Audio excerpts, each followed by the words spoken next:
क्या प्रधानमंत्री जी मणिपुर में इसलिए नहीं जा रहे हैं कि देश के जो कारपोरेट्स हैं, जो बड़े उद्योगपति हैं, दो चार, उनकी नजर उस प्लेटिनियम भंडार पर है और बहुत जल्द सरकार ये फैसला लेने वाली है कि वो जो खनिज भंडार है वो किसी पर्टिकुलर कंपनी को या पर्टिकुलर कारपोरेट को सौंपा जाएगा।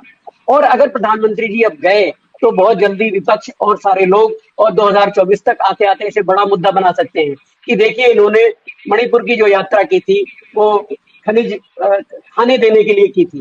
तो शायद इस कंट्रोवर्सी से बचने के लिए कहीं ऐसा तो नहीं है कि प्रधानमंत्री जी मणिपुर नहीं जा रहे हैं, हेमंत दत्तरी जी, जो राहुल कह रहे हैं बार बार आज। यूसुफ जी देखिए, इसमें आंशिक सच्चाई हो सकती है, ये पूरी सच नहीं है।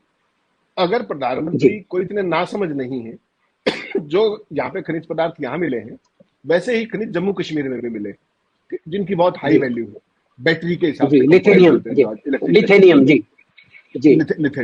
और यहाँ पर जो मणिपुर में भी काफी बड़ा भंडार है, इसमें कोई शक नहीं। लेकिन जो इस तरह की जो चीजें अगर आपको करनी भी होती है किसी स्टेज के ऊपर, देखिए वहां पर ट्राइबल एक्ट भी है, फॉरेस्ट एक्ट भी है, तमाम चीजें हैं, तो इन चीजों को आप शांति और सौहार्द के साथ तो कर सकते हो। बंदूक के दम पर, डंडे के दम पर और हिंसा के दम पर तो अगर ये बात सच है तो ये भी नहीं कर सकते। ये बात तो समझनी पड़ेगी, किसी नासमझ आदमी को भी ये बात समझ है कि कोई भी जो पीसफुल एटमॉस्फेयर है उसमें खेल करना ज्यादा आसान है, किसी को लाभ देना ज्यादा आसान है बनिस्बत के वर्टिकल डिवीजन। वर्टिकल डिवीजन चाहे धर्म के आधार पे हो, जाति के आधार पे हो, लैंड ऑर्डर के आधार, मतलब जो भी स्थितियां हैं, peaceful atmosphere is the first basic necessity for anything that the government wants to execute. ये तो पॉलिटिकल साइंस की बेसिक थ्योरी है। बेसिकली है क्या, भारतीय जनता पार्टी सत्ता के मद के अंदर इतनी मतलब अंध हो चुकी है, मदअंध हो चुकी है सत्ता में, कि उसको झूठ के सैलाब और विभाजन के सैलाब के अलावा कुछ दिख नहीं रहा है। और उनको लगता है कि सत्ता में जो बार बार प्रधानमंत्री जो कल छाती ठोके कह रहे थे ना कि हम तो आ रहे हैं अगली बार भी, बहुत सारे लोग उसको आत्मविश्वास कह रहे थे। मुझे व्यक्तिगत तौर पे ये लगता है कि वो बौखलाए हुए हैं। उनको ये लगता है कि अगर कहीं सत्ता खिसक गई तो दिक्कत इतनी ज्यादा बढ़ जाएगी, ना केवल उनके लिए बल्कि पूरी भारतीय जनता पार्टी के लिए, कि संभालना मुश्किल हो जाएगा। जो ये बड़े दावे करने का मतलब, हाइपरबोल किसको कहते हैं आप? लोकतंत्र में आप कल का भरोसा नहीं कर सकते, कल क्या होगा। वो तो 2024 के चुनाव की अभी घोषणा करके उसका परिणाम बता करके 2029 तक सत्ता करने की बात। और अमित शाह जी ने तो कमाल ही कर दिया मध्य प्रदेश में। उन्होंने कहा कि इस बार अगर हम मध्य प्रदेश जीत गए तो हम 50 साल तक जीतने वाले हैं। तो सवाल यूसुफ जी क्या है कि जो इनका जो टेस्टेड फॉर्मूला है ना डिवीजन का फॉर्मूला और झूठ के सैलाब का, हिंदुस्तान नहीं पूरी दुनिया के अंदर जो समकालीन इतिहास है उसमें झूठ को इतना लेजिटिमाइज किसी ने नहीं किया पूरी दुनिया में जो आज हिंदुस्तान के अंदर हो रहा है। ये बहुत दुर्भाग्यपूर्ण स्थिति है। पढ़े लिखे लोग भी कुतर्क कर रहे हैं, समझदार लोग जिनको मैं आप समझ सकते हैं, जिनको हम मानते हैं कि यार ये शिक्षित व्यक्ति है, इसको तो भले बुरे की तर्क कुतर्क की कोई परिभाषा का अंदाजा होगा, उनको नहीं है वो, क्योंकि ऐसा चश्मा चढ़ गया है धर्म के आधार पे विभाजन जो किया गया है, और नफरत का जो बोलबाला है ना देश में, उसका कोई नहीं है रखवाला। आज हालत ये हो गई है। ये तो शुक्र है, मैं सैल्यूट करता हूं दक्षिण हरियाणा में नूह के लोगों को कि जिस तरह के माहौल क्रिएट किया गया षड्यंत्र के नाम पर, साजिश के नाम पर और प्रशासनिक अक्षमता के आधार पर, उसके बावजूद भी लोगों ने कितना शानदार परिचय दिया, कितना सैल्यूट टू दोज पीपल। तो काश हम उम्मीद ही कर सकते हैं कि जो मणिपुर के अंदर भी जो हो रहा है वो दोनों ही समुदाय, सरकार की तो उठ बैठ देख ली, सरकार की पुलिस देख ली, सरकार का प्रशासन तंत्र देख लिया, कम से कम जो दोनों समुदाय हैं उनको तो देखिए इकट्ठा ही रहना है, वो कहीं बेचारे और तो जा नहीं सकते। तो उनको भगवान सद्बुद्धि दे कि वो इस पूरे जो ये हुआ है उनके साथ, जैसे नूह के लोगों ने इमीडिएट रियलाइज कर लिया, इमीडिएट रियलाइज किया है, ऐसा कभी नहीं हुआ कि प्रशासन कुछ चाहता था और रियलाइजेशन दूसरा हो गया। और कमाल की चीज हुई है, एक नया उदाहरण हरियाणा प्रदेश के नूह के लोगों ने पेश किया है सांप्रदायिक सौहार्द का, समझदारी का और भाईचारे का। अब समस्या क्या है, देश के सामने मुद्दे दहाड़े मार रहे हैं, दहाड़े मार के रो रहे हैं, और हमारी सत्ता आंख बूंद करके सो रही है। क्यों? क्योंकि उसको सूट कर रहा है, ये पूरा एटमॉस्फेयर सूट कर रहा है। और ये चीज हर आदमी को ये समझनी पड़ेगी, हर उस व्यक्ति को जिसकी थोड़ी बहुत रेशनल सोच है, कि ये जो विभाजन है और कट्टरवाद, जो जैसा प्रोफेसर साहब ने कहा, कट्टरवाद इधर का हो चाहे उधर का हो, उतना ही विनाशकारी है, और पूरी दुनिया के संदर्भ की बात है। तो इनको ये बात क्यों नहीं समझ में आ रही है कि जो ये पार्टी स्टेट बनाना चाह रहे हैं, पार्टी स्टेट भी ऐसे नहीं बनेगी। इतने बड़े देश के अंदर पार्टी स्टेट बनाना इतना आसान नहीं है, संभव नहीं है। इंदिरा जी ने, आपको याद होगा, इमरजेंसी जरूर लगाई थी, लेकिन उन्होंने जब लंदन में जाके ये कहा कि लोग मुझे ये कहते हैं कि नेहरू की बेटी ने इमरजेंसी लगा दी, और इस बात पे उन्होंने चुनाव किया। उनको सेल्फ रियलाइजेशन हुआ, उनको इस बात की पीड़ा रही आखिर तक। अगर आप कैथरीन फ्रैंक की किताब पढ़ेंगी तो Indira Gandhi use to repent over emergency. क्या ये जो मौजूदा तंत्र है, ये गुजरात पे आज तक इन्होंने रिपेंट किया है? देखिए, चीजों को मेरिट पे ले जाइए यूसुफ जी, खोल के देखिए आप।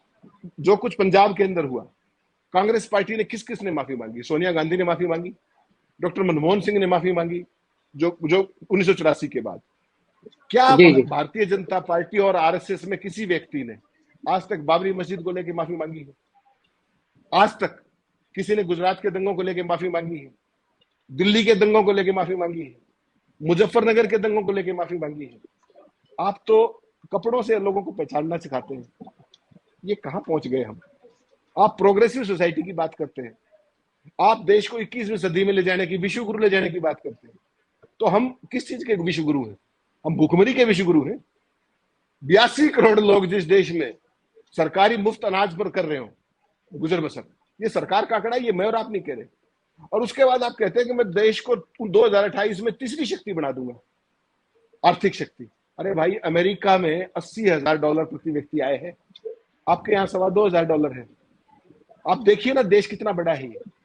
इस देश में आपकी जो सफलताएं हैं, अगर मैं गिनवा दूं उनको, तो आपकी एक सफलता तो ये कि आपने अडानी क्रिएट किया, जो सही मायनों में धनगुरु।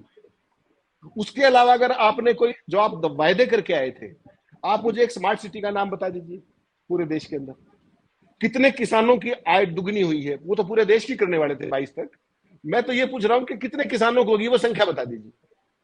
हर घर को, हर सर को पक्की छत मिलनी थी, कितने लोगों को मिल गई? कितने लोगों के साथ जो स्वच्छ भारत की जो आप बात करते हैं, स्वच्छ भारत का खर्चा निकलवा लीजिए और प्रधानमंत्री जी के स्वच्छ भारत पे ही विज्ञापन का खर्चा निकलवा लीजिए। ये जो कैमरा जीवी है, ये जो लफाजी जीवी है, ये सारी बातें कहने में बहुत लगती हैं आकर्षक, लेकिन जब इनकी सच्चाई में जाएंगे आप, और यही कारण है कि प्रधानमंत्री जी 9.25 साल के शासन के बाद भी अपनी सफलता पर वोट नहीं मांग रहे, अपनी सफलताओं पर, अपने रिजल्ट पे वो वोट नहीं मांग रहे। वो जहां भी जाते हैं, हनुमान बजरंगबली जी के नाम पे वोट मांग रहे थे कर्नाटक में, देखा आपने? अरे आप इतने साल से सत्ता में थे, अपनी अचीवमेंट्स में मांगते ना। आप आज भी कांग्रेस पार्टी को गालियां देकर के वोट लेना चाहते हैं। तो ये बौद्धिक दिवालियापन है, मांगने वाले का भी और देने वाले का भी। और जिस दिन हमारे को ये समझ में आ गया कि डिलीवरी के ऊपर ही वोट दी जानी है, उस दिन ये देश प्रोग्रेसिव सोसाइटी वास्तव में बन जाएगा।